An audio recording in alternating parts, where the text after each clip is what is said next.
उज्यालो radio नेटवर्कसँगै उज्यालो online र mobile एप्लिकेशनबाट एकसाथ प्रसारण भइरहेको नेपाल दर्पणमा साथी मल्लिका थापासँगै भोजेन्द्र बस्नेतको नमस्कार।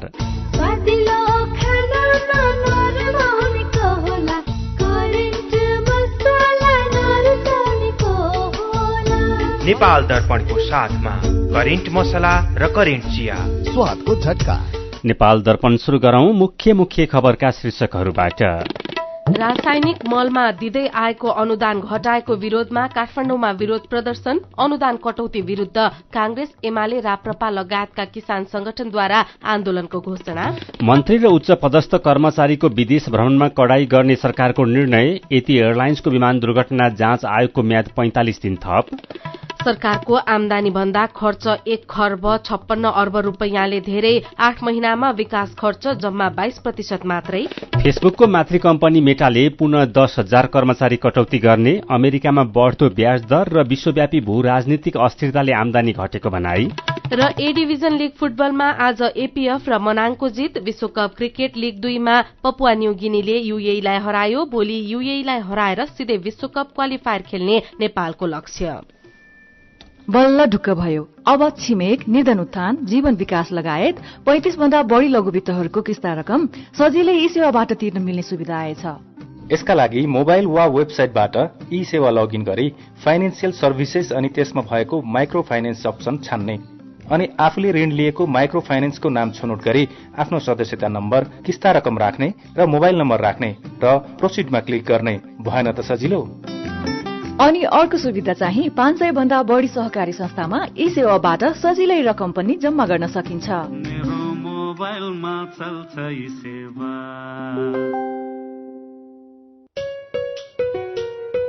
खुसी कसरी खुसी हुन्छ जब बन्ने छैन कोही। आफ्नो भन्दैमा आफ्नो हुन्न सम्पर्कमा बस्या खै।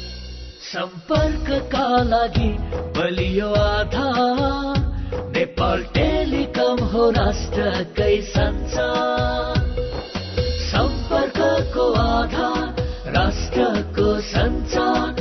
नेपाल टेलिकम राष्ट्रको सञ्चार। नेपाल टेलिकम राष्ट्रको सञ्चार। तिमीले पनि पाउने मलाई पनि आउने।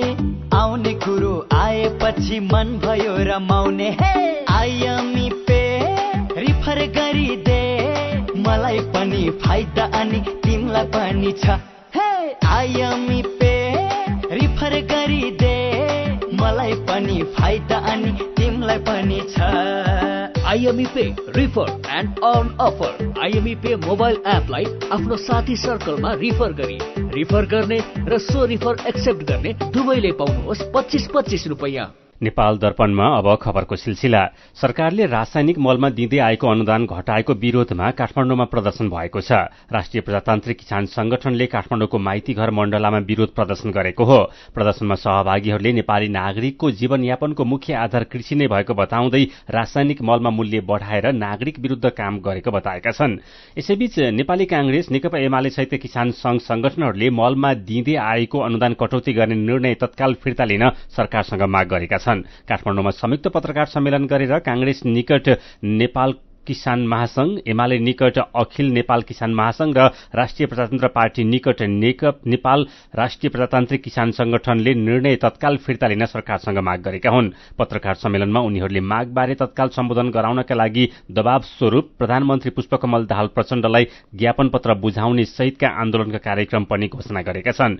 पर्सि शुक्रबार प्रधानमन्त्री प्रचण्डलाई ज्ञापन पत्र बुझाउने देशभर संयुक्त किसान संघर्ष समिति निर्माण गरी धरना, जुलुस, चक्का जाम लगायतका आन्दोलनका कार्यक्रम घोषणा गर्ने निर्णय गरेको अखिल नेपाल किसान महासंघका अध्यक्ष डाक्टर प्रेम दंगालले जानकारी दिनुभयो। सरकारले गएको फागुन 26 गते रासायनिक मलमा दिँदै आएको अनुदान घटाउने निर्णय गरेको थियो। सरकारले मन्त्री र उच्च पदस्थ कर्मचारीको विदेश भ्रमणमा कडाई गर्ने निर्णय गरेको छ। हिजो बसेको मन्त्री परिषद बैठकका निर्णय सार्वजनिक गर्दै सरकारका प्रवक्ता एवं संचार तथा सूचना प्रविधि मन्त्री रेखा शर्माले मन्त्री र उच्च पदस्थ कर्मचारीको विदेश भ्रमणमा कडाई गर्ने निर्णय भएको जानकारी गराउनु भएको हो। सरकारले नेपाल सरकारका मन्त्री र अन्य उच्च पदस्थ कर्मचारीले अब अति आवश्यक बाहेक वैदेशिक भ्रमण नगर्ने उहाँले बताउनुभयो। यस्तै बैठकले पोखरामा भएको यति एयरलाइन्सको विमान दुर्घटनाको जाँच आयोगको म्याद 45 दिन थप गर्ने निर्णय पनि गरेको मन्त्री शर्माले जानकारी दिनुभयो। बैठकले नेपाल स्थानीय पूर्वाधार सहयोग कार्यक्रमका लागि बेलायत सरकारबाट प्राप्त हुने झण्डै 14 अर्ब 31 करोड़ रूपैयाँ अनुदान सहायता स्वीकार गर्ने निर्णय गरेको छ। राष्ट्रिय प्रजातन्त्र पार्टी राप्रपाले उपराष्ट्रपति चुनावमा पनि तटस्थ बस्ने निर्णय गरेको छ। यसअघि राष्ट्रपति चुनावमा पनि कसैलाई मत नदिएको राप्रपाले पर्सि शुक्रबार हुने उपराष्ट्रपति चुनावमा पनि मतदान नगर्ने भएको हो। उपराष्ट्रपति चुनावमा 4 जना उम्मेद्वार रहेका छन्। नेपाली कांग्रेस, नेकपा माओवादी केन्द्र र एकीकृत समाजवादीले जनता समाजवादीका उम्मेद्वार राम साहेब प्रसाद यादवलाई सघाउने बताइसकेका छन्। एमाले उपाध्यक्ष अष्टलक्ष्मी साकेलाई उम्मेद्वार बनाएको छ। जनमत पार्टीकी उम्मेद्वार ममता झालाई लोसपा र नागरिक उन्मुक्ति पार्टीले सघाउने निर्णय गरेका छन्। जसपाकी प्रमिला कुमारी यादवले भने यसअघि नै विज्ञप्ति निकालेर आफ्नो उम्मेद्वारी निष्क्रिय भएको जानकारी गराउनु भएको छ। यसैबीच उपराष्ट्रपतिको उम्मेद्वारबारे साझा धारणा बनाउन आज बसेको 10 दलको बैठक निष्कर्षविहीन बनेको छ। शुक्रबार हुने उपराष्ट्रपतिको चुनावका लागि गए रातिदेखि नै मौन अवधि शुरू भएको छ। मौन अवधिमा प्रचार प्रसार निषेध गरेको निर्वाचन आयोगले जनाएको छ। यसैबीच त्रिभुवन विश्वविद्यालय त्रिवीमा हुने स्वतन्त्र विद्यार्थी युनियन सोभियो चुनावका लागि विद्यार्थी संगठनले प्रचार प्रसार तीव्र पारेका छन्। ठूला आंगिक क्याम्पसमा विद्यार्थी संगठनहरूले आफ्नो पक्षमा प्रचार प्रसारलाई तीव्र पारेका हुन्। त्रिवीले प्रचार प्रसार गर्नका लागि रंगरोगन र कुनै पनि प्रकारको पोस्टर टास्न नपाइने गरी आचार संहिता बनाएपछि यसपटक तडक भडक देखिएको छैन। उम्मेद्वारले भोलि राति 12 बजेसम्म मात्र प्रचार प्रसार गर्न पाउने आचार संहितामा उल्लेख छ। सोभियो चुनाव हुने क्याम्पसमा प्रहरीले सुरक्षा बढ़ाएको छ। काठमाडौँ उपत्यकाका त्रिचन्द्र, आरआर, पाटन संयुक्त, विश्वभाषा लगायत विभिन्न जिल्लाका केही क्याम्पसमा पनि विवादका कारण चुनाव प्रक्रिया अघि बढ़न सकेको छैन। सोभियो चुनाव अन्तर्गत मतदान चैत 5 गते हुँदैछ। लक्ष्य अनुसार राजस्व संकलन हुन नसक्दा सरकारको आमदानी भन्दा खर्च धेरै भएको छ। सरकारी आय व्ययको हिसाब किताब राख्ने महालेखा नियन्त्रकको कार्यालयका अनुसार साउनदेखि फागुनसम्म अर्थात 8 महिनामा सरकारको आमदानी भन्दा खर्च 1.5 खर्ब रूपैयाँ भन्दा धेरै रहेको छ। 8 महिनामा सरकारको आमदानी 6 खर्ब 22 अर्ब 78 करोड़ रूपैयाँ रहेकोमा खर्च भने 7 खर्ब 79 अर्ब 23 करोड़ रूपैयाँ रहेको छ। सरकारको आमदानी भन्दा खर्च 1 खर्ब 56 अर्ब 44 करोड़ रूपैयाँले धेरै रहेको हो। चालू आर्थिक वर्षका लागि सरकारले 17 खर्ब 93 अर्ब 83 करोड़ 73 लाख रूपैयाँको बजेट ल्याएकोमा लक्ष्य पूरा नहुने देखिएपछि अर्धवार्षिक समीक्षा मार्फत बजेटलाई संशोधन गरेर 15 खर्ब 49 अर्ब 79 करोड़ रूपैयाँमा झारेको छ। 8 महिनामा सरकारको आमदानी लक्ष्यको 42.7% मात्र रहेको छ। यो अवधिमा राजस्व संकलनबाट 5 खर्ब 75 अर्ब 7 करोड़ रूपैयाँ प्राप्त भएको छ। यस्तै 55 अर्ब रूपैयाँ वैदेशिक अनुदान, जम्मा 4 अर्ब 80 करोड़ र अन्य आमदानी 35 अर्ब 20 करोड़ रूपैयाँ रहेको छ। खर्चतर्फ लक्ष्यको 43.44% खर्च भएको छ। चालुतर्फ 11 खर्ब 83 अर्ब रूपैयाँको लक्ष्य रहेकोमा 6 खर्ब 6 अर्ब 46 करोड़ रूपैयाँ अर्थात 51.6%, पुँजीगत खर्चतर्फ 3 खर्ब 80 अर्ब 3 करोड़ रूपैयाँको लक्ष्य रहेकोमा जम्मा 83 अर्ब 80 करोड़ अर्थात 22.15% र वित्तीय व्यवस्थापनतर्फ 2 खर्ब 30 अर्ब 21 करोड़ रूपैयाँको लक्ष्य रहेकोमा 85 अर्ब 15 करोड़ अर्थात 37.41% मात्रै खर्च भएको छ। सरकारले अबदेखि रोजगारदाता र श्रमिक बीच भएको करार सम्झौताको आधारमा अवधि तोकी श्रम स्वीकृति दिने भएको छ।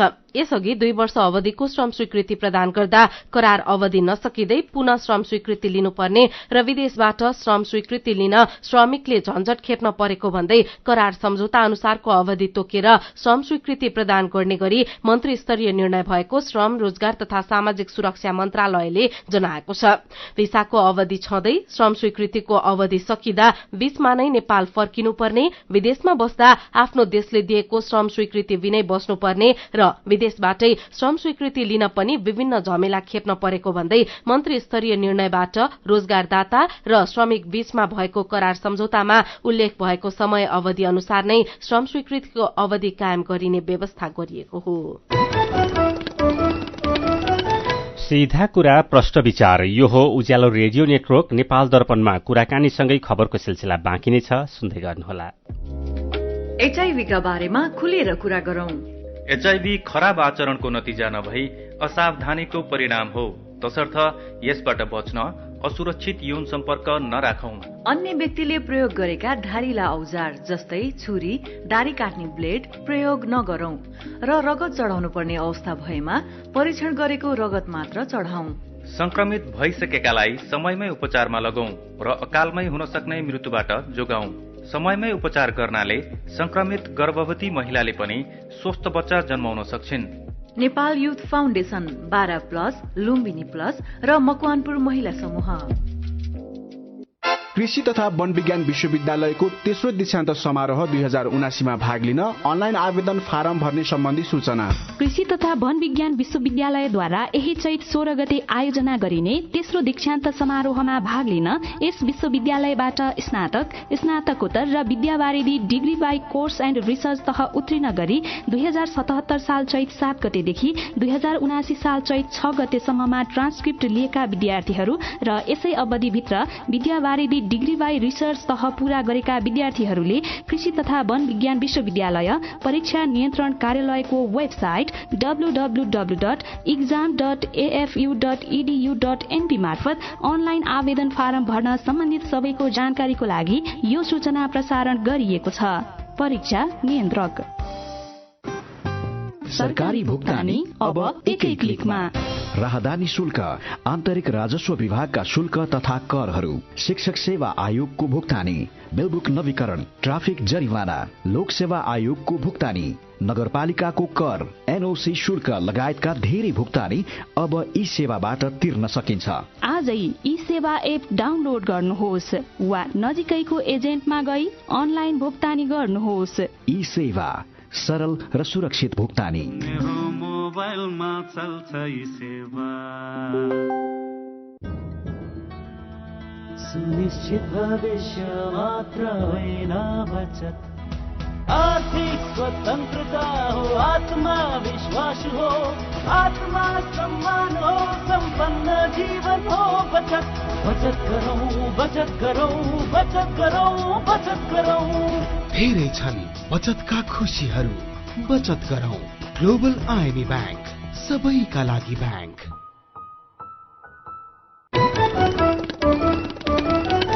उज्यालो रेडियो नेटवर्कबाट प्रसारण भइरहेको नेपाल दर्पणमा तपाईंलाई फेरि स्वागत छ। यतिन्जेल हामीले रासायनिक मलमा अनुदान कटौती विरूद्ध कांग्रेस, एमाले, राप्रपा लगायतका किसान संगठनद्वारा आन्दोलनको घोषणा, मन्त्री र उच्च पदस्थ कर्मचारीको विदेश भ्रमणमा कडाई गर्ने सरकारको निर्णय, सरकारको आमदानी भन्दा खर्च 1 खर्ब 56 अर्ब रुपियाँले धेरै लगायतका खबर प्रस्तुत गर्यौं। नेपाल दर्पणमा अब बाँकी प्रसंग। दमको समस्या भन्ने बित्तिकै धेरैलाई उमेर पुगेकालाई मात्र हुन्छ भन्ने लाग्छ, तर दमको समस्या ज्येष्ठ नागरिकलाई मात्रै होइन बालबालिकालाई पनि हुने गर्छ। तुलनात्मक रूपमा पाको उमेरकालाई दमको समस्या बढ़ी देखिने भए पनि बालबालिका पनि जोखिममा छन्। बढ्दो प्रदूषण र गलत जीवनशैलीका कारण बालबालिकामा दमको समस्या बढ़दो छ।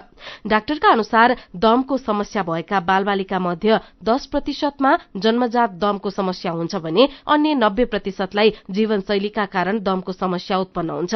साथी दिपा तिमल सिन्हाले वरिष्ठ बालरोग विशेषज्ञ डाक्टर जगतजीवन घिमिरेलाई बालबालिकालाई के कारण दम हुन्छ र दम भएको कसरी थाहा पाउने भनेर सोध्नु भएको छ। यही कारणले दम हुन्छ भनेर ठ्याक्कै एउटै कारण भन्नु हुँदैन। धेरै थरी फ्याक्टरहरूको चाहिँ यो जालो हुन्छ, इन्टरप्ले भन्छ, त्यसले गर्दाखेरि चाहिँ दम हुन्छ। जस्तै परिवारमा कसैलाई दम छ भने अर्कोलाई दम हुने सम्भावना हुन्छ। अर्को इन्भाइरोमेन्टल फ्याक्टर जस्तो पोल्युसनहरू, धुलो धुवा, यिनीहरू भयो। अर्को भाइरल इन्फेक्सन, यी सबै कुराहरूले चाहिँ दम चाहिँ गराउँछ भन्ने कुरा छ। सबै मिलेपछि चाहिँ हाम्रो शरीरको चाहिँ श्वास प्रश्वासको नलीमा केही रियाक्सनहरू हुन्छ, त्यसले गर्दाखेरि चाहिँ बच्चा बच्चीहरूको श्वासको नली साँघुरो हुन्छ र चाहिँ घ्यारघ्यार आवाज हुने, खोकी आउने, स्यास्या हुने हुन्छ। अब थाहा पाउने तरिका भनेको चाहिँ सिम्टम हुन्छ, पहिला बिरामीमा हुने लक्षणहरू, अनि हामीले कि जाँच्दा केही भेट्छौँ र हामीले जाँच पडताल गर्न सक्छौँ, इन्भेस्टिगेसन। बच्चाहरूलाई हुने सिम्टम भनेको चाहिँ खोकी लाग्ने, स्यास्या भइरहने, बार बार खोकी लाग्ने, घ्यार हुने। तर एउटा इम्पोर्टेन्ट कुरा के भन्छ, बिचबिचमा निको हुन्छन् यिनीहरू, कुनै चिजले गर्दा यिनीहरूलाई समस्या हुन्छ, बिचमा निको हुन्छ, कोहीलाई रुगाखोकी लाग्दा हुन्छ, कोहीलाई धुलोमा जाँदा हुन्छ, निको हुने, बार बार खोकी लाग्ने, राति परेपछि खोकी लाग्ने, स्यास्या हुने, घ्यार हुने, यो चाहिँ दमका लक्षणहरू हुन्। कति वर्षदेखि चाहिँ दमको जोखिम हुन सक्छ भन्न सकिन्छ? सानै उमेरबाट हुन सक्छ। अब सरस्वती भन्दाखेरि चाहिँ धेरै जसो बच्चाहरूको चाहिँ दुई थरी दम हुन्छ। एक थरी चाहिँ एलर्जी, धुलो, धुवा, अनि केही चिजको एलर्जीले हुने भयो। अनि सानो बडामा चाहिँ भाइरल इन्फेक्सन भयो, रुगा लाग्यो, अनि त्यसपछि चाहिँ रुगा लाग्ने बित्तिकै घ्यार सुरु हुने, खोकी हुने, दमको लक्षणहरू आउने। त्यो दम चाहिँ अलिक सानो बच्चाहरूमा हुन्छ। ठुलो बच्चाहरूमा चाहिँ धेरै जस्तो चाहिँ एलर्जीसँग सम्बन्धित दम हुन्छ। दम सबै एज ग्रुपमा हुन्छ। लक्षण देखेपछि मात्रै स्वास्थ्य जाँच गर्दा देखा पर्ने हो कि लक्षण नदेखिँदा पनि स्वास्थ्य जाँच गर्दा दम भएको हुन सक्छ भनेर पत्ता लाग्न सक्छ? होइन, लक्षण बिना जाँच गर्नु हुँदैन, किनभने इन्भेस्टिगेसनहरूकोमा चाहिँ तपाईँको पोजिटिभ यो टेस्टहरूको फ्यालेसिजहरू पनि हुन्छ। त्यही भएर जसलाई सिम्टम छ नि उहाँहरूलाई मात्रै जाँच गर्ने हो। यसको उपचार चाहिँ के हुन्छ? उपचार चाहिँ दुई थरी औषधिको चाहिँ प्रयोग हुन्छ हामीले। एक थरी चाहिँ तुरुन्त आराम गराउने, तिनीहरूलाई हामीले रिलिभर भन्छौँ। अर्को चाहिँ अलिकति जुन श्वासको चाहिँ पाइपमा भएको समस्याहरूलाई गर्नलाई चाहिँ कन्ट्रोलर भन्छौँ हामीले। केही लामो समयको चाहिँ कन्ट्रोल भयो भने बल्ल निकोतिर जान्छ भन्ने चाहिँ हामीले सिद्धान्तलाई एकदमै आत्मसात गर्नुपर्ने हुन्छ। त्यही भएर अब बच्चाबच्चीहरू चाहिँ अब कहिले काहीँ वर्षमा एकचोटि आक्कल झुक्कल चाहिँ बिरामी हुन्छन् भने चाहिँ हामीले तिनीहरूलाई रेगुलर उपचार गर्नु पर्दैन। तर जसलाई महिनै पछि समस्या छ, जसलाई हस्पिटल भर्ना भइरहेको पर्छ, उहाँहरूको लागि चाहिँ हामीले रेगुलरले केही समय 3 महिना जति चाहिँ राम्रो भएपछि बिस्तारै औषधि पनि बिस्तारै बन्द गर्दै गर्छौँ। हामीले चाहिँ यो श्वास प्रश्वासको माध्यमबाट दिने औषधि प्रयोग गर्नुपर्ने हुन्छ दममा, किनभने खाने औषधिको एकदमै धेरै साइड इफेक्ट हुन्छ। बल्झिएको बेलामा फेरि उपचार गर्नुपर्ने हुनसक्छ। तर चाहिँ सानो बच्चाहरूको चाहिँ एक हिसाबले राम्ररी नियन्त्रण गर्न सक्यो भने 3-6 महिना निको नै हुने सम्भावना चाहिँ हुन्छ। तर रोग चाहिँ बाई नेचर, रोगको नेचर चाहिँ के हो भन्दा फेरि पनि कुनै दिन बल्झिने हुन चाहिँ सक्छ। तर एउटा कुरा दम छ भन्दैन सधैँ औषधि लाउनु चाहिँ पर्दैन। अब गाह्रो भएको बेलामा औषधि लाउने, सपोज गाह्रो भयो भने 3-6 महिना औषधिको प्रयोग गर्ने, रोगलाई चाहिँ नियन्त्रणमा राख्ने हो। लामो समयको नियन्त्रणले नै निको तिर लग्छ। नियन्त्रण हुन सकेन भने चाहिँ निको हुँदैन। यद्यपि सबै बच्चाहरूको दम चाहिँ निको नै हुन्छ, जिन्दगीमा कहिले पनि बल्झिँदैन भन्ने चाहिँ होइन। उहाँ हुनुहुन्थ्यो बाल रोग विशेषज्ञ डाक्टर जगत जीवन घिमिरे। नेपाल दर्पणमा खबरकै सिलसिला। काठमाडौँ महानगरपालिकाकी उपमेयर सुनिता डङ्गोलले ऐनमा पालिकाहरूलाई बजार अनुगमनको अधिकार दिए पनि कार्यान्वयन गर्नलाई हात बाँधिदिएको गुनासो गर्नुभएको छ। विश्व उपभोक्ता अधिकार दिवसको अवसरमा काठमाडौँमा आयोजित मूल समारोहमा उपमेयर डङ्गोलले बजार अनुगमनको अधिकार मात्रै नभएर कार्यान्वयन गर्नका लागि आवश्यक कानून पनि बनाउनुपर्ने बताउनुभयो। उहाँले बजार अनुगमन व्यक्तिगत भन्दा पनि स्वचालित प्रणालीमा हुनुपर्ने बताउनुभयो। यसैबीच विज्ञहरूले संघ, प्रदेश र पालिका बीच आवश्यक समन्वय हुन नसक्दा एकल र साझा अधिकारका विषयहरू दोहोरिएको गुनासो गरेका छन्। सिंहदरबारमा बसेको राष्ट्रिय सरोकार तथा समन्वय समितिको बैठकमा अध्ययन प्रतिवेदन पेश गर्दै विज्ञहरूले समन्वयका अभावमा समस्या दोहोरिएको बताएका हुन्। यस्तै एकल अधिकार अन्तर्गत दोहोरिएका विषय तथा साझा अधिकारका विषयमा कानून बन्न दुविधा रहेका कारण शिक्षा, स्वास्थ्य, सहकारी, निजामती, प्रहरी लोक सेवा आयोग लगायतका कानूनहरू बन्न नसकेको पनि विज्ञहरूको भनाइ छ। अध्ययन प्रतिवेदनबारे जानकारी गराउँदै अधिवक्ता मोहनलाल आचार्यले संहिताबारे अध्ययनका क्रममा राष्ट्रिय समन्वय परिषदको बैठक नबसेको र 5वटा विषयगत समितिको एक पटक मात्रै बैठक बसेको कारण आवश्यक समन्वय हुन नसकेको बताउनुभयो। नेपाल विद्युत प्राधिकरणको वितरणतर्फको विद्युत चुहावट 7.99% झरेको छ। गएको साउनदेखि माघसम्मको तथ्याङ्क अनुसार अघिल्लो वर्षको तुलनामा विद्युत चुहावट 1.66%ले घटेर 7.99% सीमित भएको प्राधिकरणले जनाएको छ।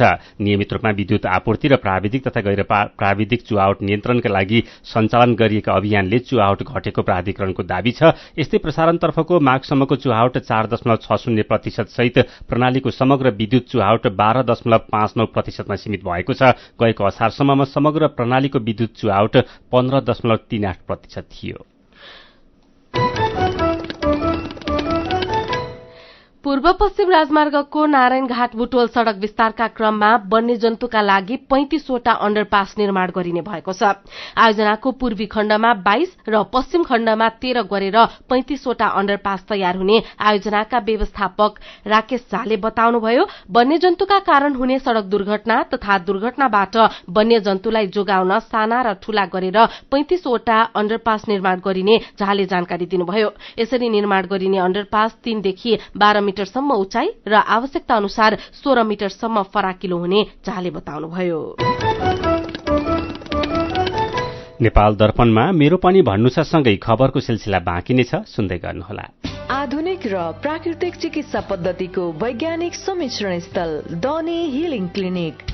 यहाँ विशेषज्ञहरूद्वारा नसा, हाड जोड्नी, मांसपेशीका दुखाइ र अन्य समस्याको उचित परीक्षणद्वारा रोगको पहिचान, उपचार र परामर्श प्रदान गरिन्छ।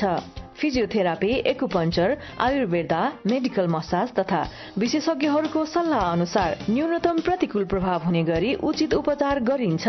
स्वस्थ जीवनशैली तथा निरोधात्मक परामर्शको लागि आउनुहोस्। हाम्रो सिद्धान्त निको प्रकृतिले पार्छ, हामी सहयोग गर्छौं। डनी हिलिङ क्लिनिक, एकान्त कुना road, Jawalakhel. Phone number 5521 885, 98 018 16 380। Website denihealing.com। सुरक्षित र समृद्ध होस् जिन्दगीको सेरोफेरो।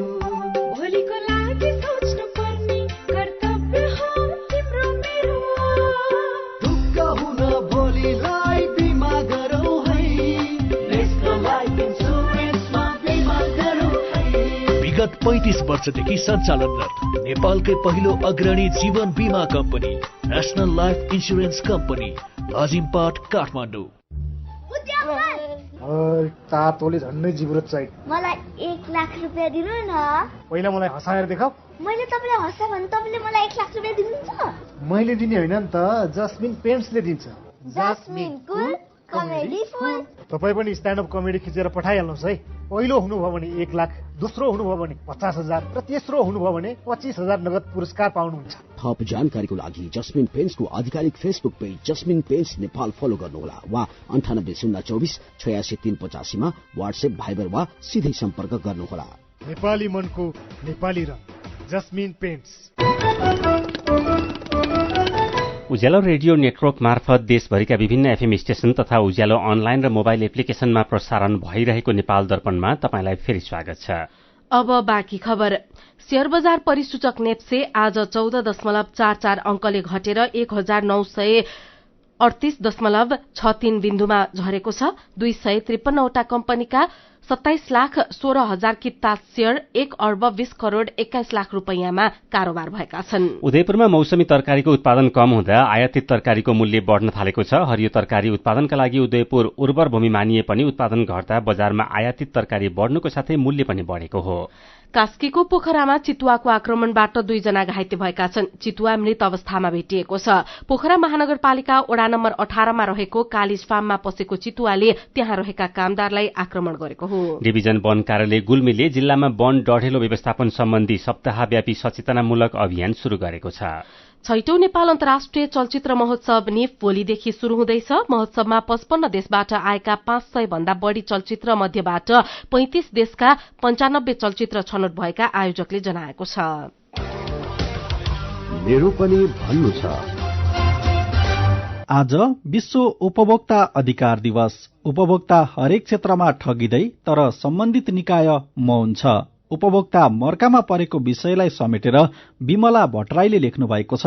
सर्वसाधारण नागरिकको चुलो चिसिँदै गएको कसले बुझ्ने? खाद्यान्नको भाव अचाक्ली बढेको छ। सरकारले घटाउनेतर्फ ध्यान दिनु पर्यो। हुने खानेको भन्दा पनि हुँदा खानेको समस्या बुझ्न ढिला भइसक्यो। सप्तरीमा यस वर्ष आँपको बोट झाँगिने गरी फूल लागेको र उत्पादन बढ्ने भन्दै किसान उत्साहित भएको खबर उज्यालो अनलाइनमा पढेर पिताम्बर सुवेदी लेख्नुहुन्छ। आँप त फुल्यो तर हुरी बतास र असिना पानी अचाक्ली नपरोस्। आउँदो सिजन भारतीय आँप भन्दा स्वदेशी आँप नै खान पाइयोस्। विकास अर्याल लेख्नुहुन्छ हावाहुरी चल्न थालिसक्यो। हिजो नै कतिपय ठाउँमा हावाहुरी तथा असिनाले विभिन्न फलफूलका फूल झारिदियो। मौसम यस्तै रहने हो भने आँप त के पात पनि रहन मुस्किल छ। यसै विषयमा सीता अर्याल र मोहन खड्का छेत्रीले लेख्नु भएको छ, अहिले फूल लाग्दैमा किसान उत्साहित हुनु हुँदैन। फल लागेर टिपेर बजारसम्म पुग्न मौसमले कत्तिको साथ दिन्छ त्यस बेलासम्म पर्खिनुपर्छ। अनि पर्वतको फलेवास जंगलमा सिमलको रूखमा बसिरहेको काकाकुल चराको फोटो उज्यालो अनलाइनमा हेरेर टीकाशाही लेख्नुहुन्छ, हिजो आज यस्ता काकाकुल लोप हुँदै गएका छन्। खडेरीका बेला काकाकुल करायो भने पानी पर्छ भन्ने कथन छ। विचारका लागि तपाईलाई धन्यवाद। मेरो पनि भन्नु छ। मेरो पनि भन्नु छ प्रस्तुत गर्दै हुनुहुन्थ्यो साथी मदन पौड्याल। नेपाल दर्पणमा अब विदेशको खबर।